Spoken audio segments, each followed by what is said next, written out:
mesdames et messieurs les présidents des associations partenaires de l'ASBOC, messieurs et mesdames les administratrices et administrateurs de l'ASBOC, mesdames, messieurs, chers amis. Quelque chose me dit que cette déjà cinquième édition des Convergences botaniques sera une très bonne année. Et je vous dis ça parce que le début est un peu chaotique. Nous avons quelques inattendus concernant les intervenants, concernant aussi quelques problèmes techniques, et notamment, pour ceux qui ne le sauraient pas, mais je crois que la plupart sont au courant, les conservatoires botaniques nationaux avaient décidé d'organiser leur réunion annuelle en Corse cette semaine. Et pour ceux qui ont regardé les informations, vous savez sans doute que la Corse a été bloquée de façon un peu rapide et inattendue. Et donc tous nos amis sont encore, pour certains, bloqués sur l'île, et pour d'autres, ont réussi à attraper un ferry cette nuit et sont en ce moment quelque part entre Nice et Montpellier, puisque bien évidemment, ils avaient leur véhicule à Toulon. Bref, ce sont les joies des voyages dans cette île magnifique, mais où parfois il y a des imprévus. Quoi qu'il en soit, nous avions 3 intervenants, ou plutôt 4 d'ailleurs, qui interviennent au titre des conservatoires botaniques nationaux. Un premier qui est la première intervention, donc qui devait être faite avec 2 intervenants et qui sera finalement faite avec un seul, mais Clovis a accepté de faire cette présentation seul. Une deuxième en milieu d'après-midi de Colin Hochstein qui a pris le ferry cette nuit, donc qui devrait être avec nous. Et puis la troisième, ce sont nos amis de la Martinique qui sont venus spécialement des Antilles pour cette séquence Corse et Convergence. Et eux n'ont pas réussi à prendre le ferry cette nuit. Donc, du coup, François Vernier a accepté de décaler sa présentation prévue demain matin à ce soir. Et donc, Guillaume Biscardi et Benjamin Ferlet, qui devaient intervenir ce soir, interviendront demain matin. S'ils arrivent à prendre un ferry aujourd'hui, mais enfin bon, normalement, ça devrait quand même le faire. Bref, tout ça pour dire qu'on est un peu moins nombreux que prévu, puisqu'il y a cette année, comme l'année dernière, 350 inscrits. Et donc, on va voir arriver, je l'espère, au fur et à mesure de la journée, un certain nombre de nos collègues et amis qui vont nous rejoindre et qui étaient donc à cette manifestation en Corse. Je ne serai pas très original pour cette introduction, cet accueil, puisque chaque année, je vous dis à peu près la même chose. Mais c'est très important. C'est très important de remercier et de saluer les gens à la fois qui travaillent pour l'organisation de cette manifestation et puis également ceux qui nous soutiennent à différents titres. Je veux évidemment tout d'abord remercier chaleureusement le comité d'organisation, dont vous savez qu'il est mixte, avec des membres de l'ASBOC et puis des membres des associations partenaires. Je ne vais pas tous les citer, vous avez leur nom à l'écran. Je vous remercie de les applaudir.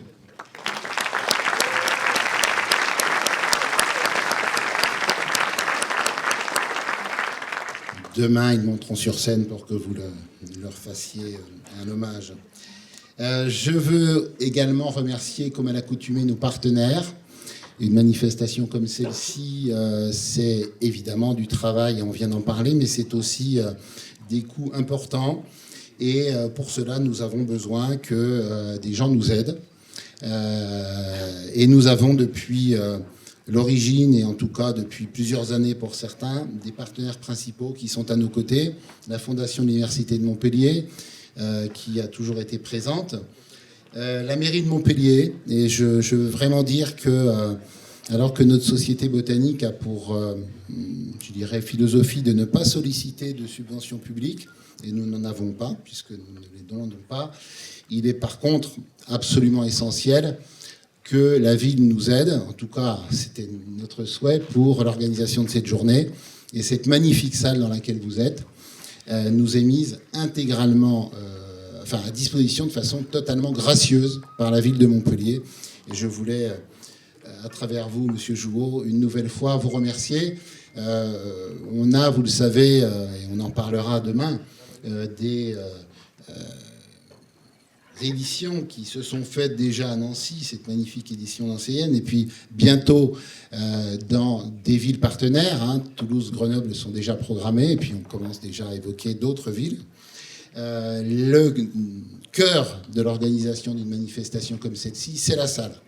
Et entre pouvoir bénéficier d'une salle, soit gracieusement, soit avec des tarifs modérés, ou alors devoir la financer, pour vous donner un ordre d'idée, un palais des congrès pour un week-end comme ça, c'est au bas mot 20 000 et souvent jusqu'à 30 000 euros. Donc évidemment, on apprécie le cadeau qui nous est fait. Et puis je voudrais également saluer la Fondation Chlorane Botanical Foundation. Stéphanie Lambet est dans la salle, je ne la vois pas, mais elle est là. Voilà, merci Stéphanie. La Fondation Chlorane nous aide depuis 3 ans déjà. Elle nous aide bien sûr financièrement pour l'organisation de ces journées, mais elle nous aide également tout au long de l'année à travers des organisations de webinaires, par exemple, que nous faisons en lien avec des structures qu'ils financent par ailleurs. Je peux dire, puisque Stéphanie me l'a annoncé il y a quelques semaines, que, alors qu'on s'était engagé au départ, il y avait un contrat pour 3 ans et on est la 3e année, l'année prochaine, c'est sûr, la Fondation Chlorane sera encore à nos côtés à Toulouse.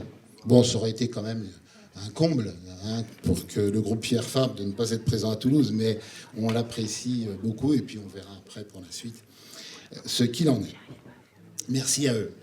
Au niveau de nos partenaires financiers, nous avons également les partenaires qui sont présents depuis pour beaucoup l'origine. Je pense aux éditions Biotope avec leur stand qui est toujours là et qui sont fidèles à nos côtés. Et puis les associations de botanique partenaires, la SBCO, Florène, la Société botanique de France, la Société botanique d'Alsace, la Garance voyageuse. Et puis un nouveau partenariat cette année, financier, mais pas que, on va en parler, qui est le partenariat avec l'association Gentiana. Serge Lisser et ses collègues sont là dans la salle avec nous et on en parlera demain. Nous sommes d'ores et déjà dans les starting blocks pour préparer une magnifique édition 2026 à Grenoble avec le Conservatoire botanique alpin.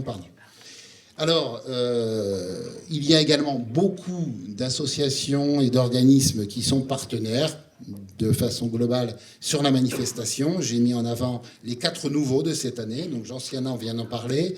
Le CBN alpin, le CBN du Massif central et puis la Société botanique du Vaucluse, et qui viennent donc s'ajouter à une liste que je ne vous détaillerai évidemment pas, liste qui devient tout à fait considérable. Et on peut aujourd'hui objectivement constater que cette manifestation recueille une adhésion quasiment exhaustive des associations de botanique qui œuvrent dans toutes les régions de France, à quelques exceptions près, qui confirment cette règle. Merci beaucoup à eux d'être à nos côtés, quel que soit le niveau de leur participation. Au niveau de l'organisation de cette journée, donc ça se passera comme les éditions précédentes. Donc vous pourrez bénéficier de 17 conférences qui feront 20 minutes plus 10 minutes de questions. Vous serez, je parle aux intervenants, mais aussi aux personnes qui poseront des questions, filmées. Je vous demande de faire un geste amical à nos amis Gwenaël et Romain, que vous avez à l'écran, qui sont là-haut. Merci à eux. Alors Marie-Lou n'est pas sur la photo puisque c'est elle qui a fait la photo, donc, forcément. Mais enfin bon, on a beaucoup apprécié le petit clin d'œil avec les plantes derrière et tout, sympa. Gwenaël, Romain étaient déjà avec nous l'année dernière et je peux annoncer que d'ores et déjà qu'ils seront avec nous lors des 2 prochaines éditions au moins à Toulouse et à Grenoble. Une précision, si des personnes qui posent des questions ne souhaitent pas être sur les vidéos qui seront mises en ligne sur la chaîne YouTube de la SBOC, qu'ils veuillent bien en informer Gwenaël, comme ça leur intervention sera coupée et ne figurera pas sur les vidéos. Si les gens ne se manifestent pas, elles seront sur les vidéos, puisque vous le savez, toutes les éditions sont mises en ligne sur la chaîne YouTube de la SBOC, en général à peu près 2 mois après l'édition, donc ça sera le cas avant la fin de cette année. Au niveau de l'organisation, une précision, vous avez tous reçu les mails vous en informant. Nous avons l'habitude, sur les éditions précédentes, d'organiser le déjeuner du samedi. L'année dernière, ça a été un peu compliqué parce que faire manger dans un resto, même s'il ouvre que pour nous, ce qui était le cas l'année dernière, autant de personnes dans un temps d'1 heure et demie, c'est avéré très compliqué. Et on s'est rendu compte que finalement, ça nous avait mis en retard. Donc on a décidé cette année, étant donné l'abondance des lieux de restauration sur l'esplanade, alors moins à cause des travaux, mais sur la place de la Comédie, autour de la place de la Comédie, et tout type de lieux de restauration en fonction de vos goûts et de vos budgets, donc de vous laisser le champ libre. Je vous demanderai bien sûr d'être assez rigoureux pour respecter, comme on va essayer de le faire pour l'ensemble des interventions, le temps de pause, puisque nous redémarrerons à 14 heures précises. Voilà, j'en ai terminé pour cette ouverture et cet accueil, plutôt. Vous remercie une nouvelle fois d'être aussi nombreux cette année encore. Je suis convaincu que vous allez apprécier ce qui va vous être présenté. Je passe la parole maintenant à M. Stéphane Jouot, maire adjoint de Montpellier, adjoint à la nature en ville et à la biodiversité.